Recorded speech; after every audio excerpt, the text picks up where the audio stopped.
Hi everybody, hi Kamal. Thank you for watching another video by GOT Academy. Today we're going to talk about Jon.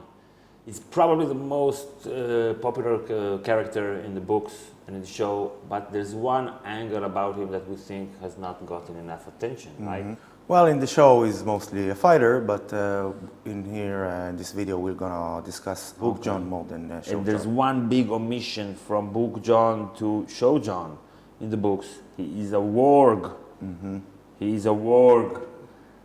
It's super important to his character, to who he is and what he's doing, and that has just been wiped off.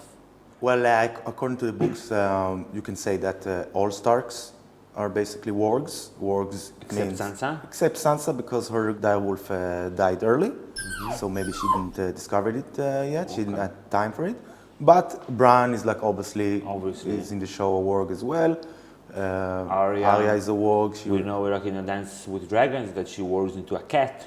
And she has dreams Right. of her dog Nymeria, still roaming and doing shit in Westeros, in the Riverlands. Rickon is a warg, And he also saw in a dream, they had the same dream with Bran, that their father had died, coming down the crypts. Okay. And probably Robb was also a warg, but he probably didn't have time to think about it because he was very busy. The reason that we think that Robb is a warg is because how do we discover that Jon is a warg? Someone else who is a warg in the prologue of A Dance with Dragons mentions that Jon is a super strong warg that doesn't know it yet, and he says that his warging abilities is what explains Jon and Ghost's relationship, and we know that Robb and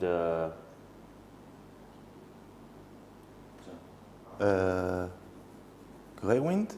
Greywind? Okay, Greywind.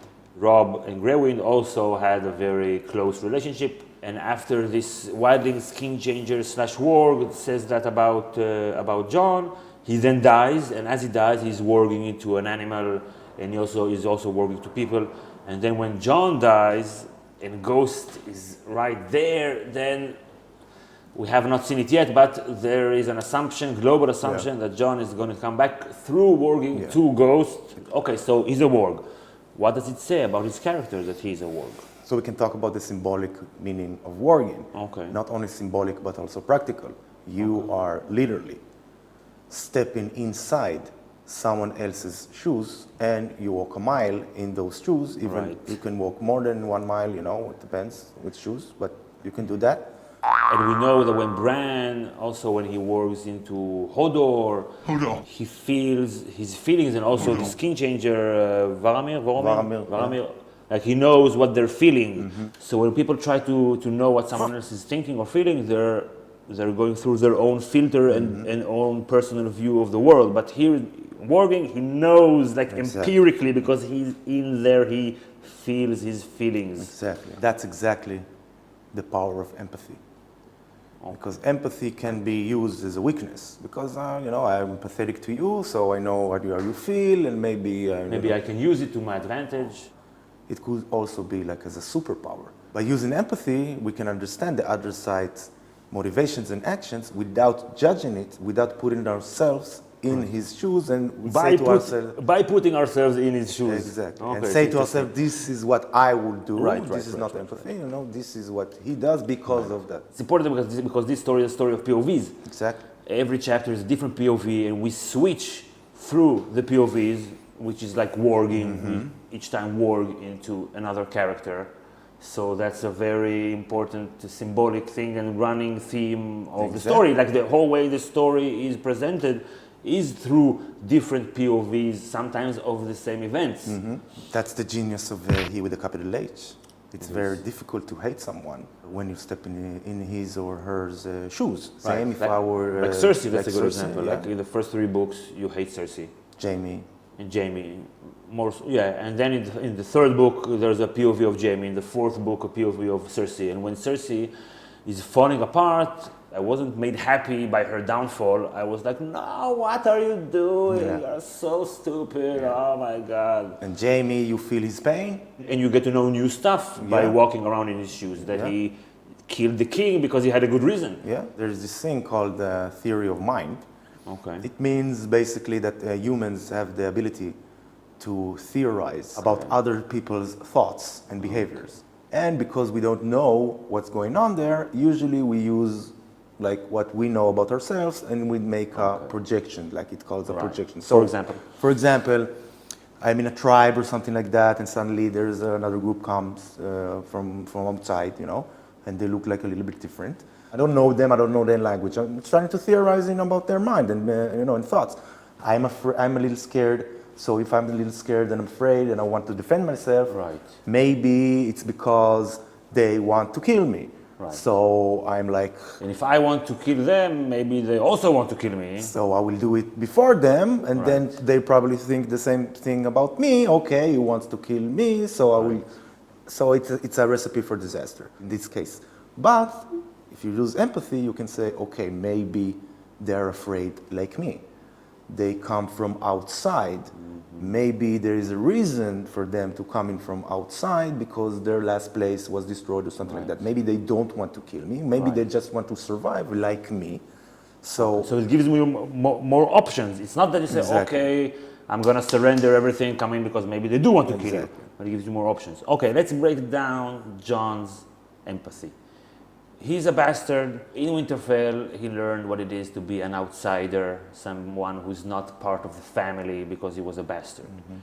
In Castle Black, he learned how to respect the lowborn, and they became his best friends. So that's something that not many nobles do, to say the least. And with the wildlings, he learned that the other is just like him.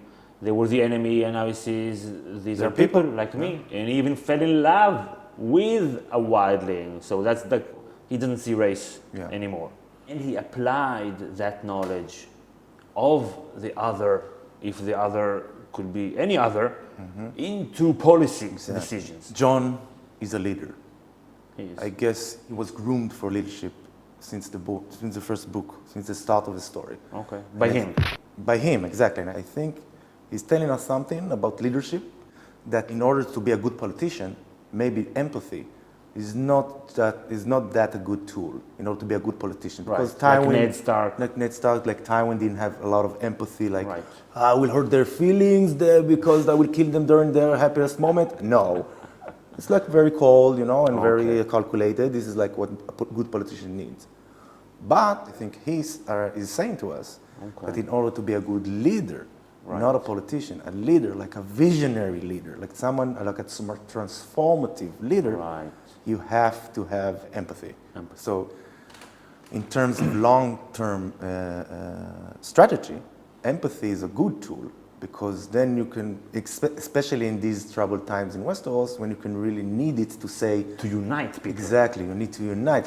You need to say Wildlings, Starks, Bolton, maybe not Boltons, Lannister, maybe not Lannisters. Or you can say, I'm gonna build the wall to be even taller than it is, so that the wildlings could not get in. So that's like a policy without empathy. That's what happens when you have no empathy and when you're a sociopath. Being a sociopath is having the lack of empathy, if that makes sense. Having the lack of... Okay, but Jon is not the only warg in the story. So let's see how warging shapes itself. And what does it tell us about other characters? Like Bran, his warging is not really empathy. No. It's more of like being this supercomputer on the internet and he has all the powers, not only warging, also green things, so he can go everywhere, every time, and see everything, and affect the past and the present and future. So, and in terms of his own character, his ability is used in his own character arc as like this crippled invalid guy. That can, be all over like NSA or something like that. And Arya is like a different kind of warg. Like she puts other people's faces. This is the faceless man, so this is like warging. But she can only do that after they're dead. And she uses it as a weapon. And also in terms of her story, it's like this connection to the animal is like maintaining her Starkness identity, is her Starkness. So by using warging abilities, if Arya is no one, Jon is everyone. Boom, boom, boom. Okay, what about Recon? Who? Rickon. I think his main purpose in the story is like to be the Stark number 5, because I think George R. R. Martin wanted to have 5 Starks plus 1 and not 4 Starks plus 1. Yeah, it's nicer. 5 plus 1. Yeah. Okay. So basically, Jon is fire and ice, Stark and Targaryen, a bastard and a king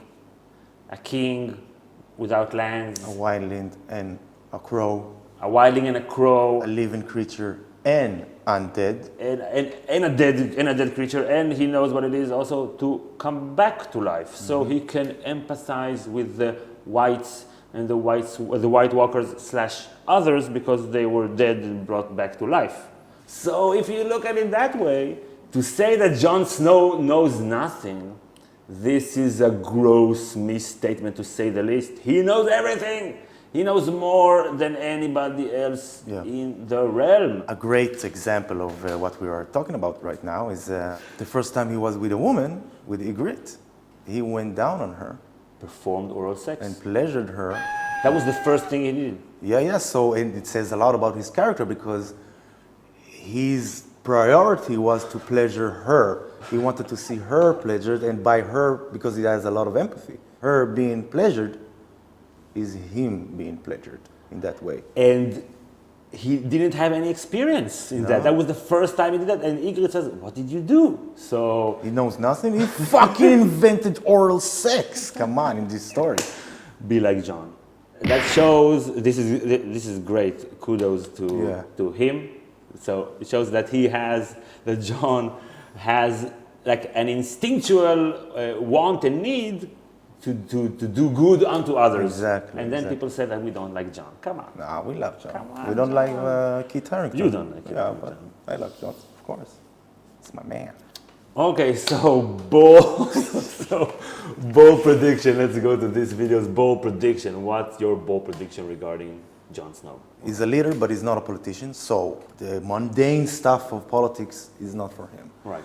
He has a different role to play. He's a bridge between two contrasting stuff, like multiple contrasting things. Like death, life, ice, fire, Stark, Targaryen, lowborn, highborn, everything, etc., etc., etc. So he's like a bridge, and as we see it, it's like his role in the story is to be like this ultimate peacemaker, a peacemaker that will give maybe even a sense of self to humanity as humanity, because they now defend themselves against non-humans, basically. Okay, but after that? After that, I think he will be the peacemaker, but not the nation builder, maybe.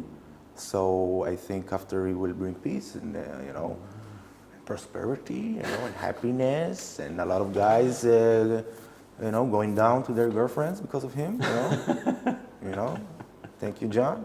Like the girls, the ladies, like they're like, oh, thank you, Jon. Thank you. What do you mean, thank you, Jon? This is my tongue. What do you mean?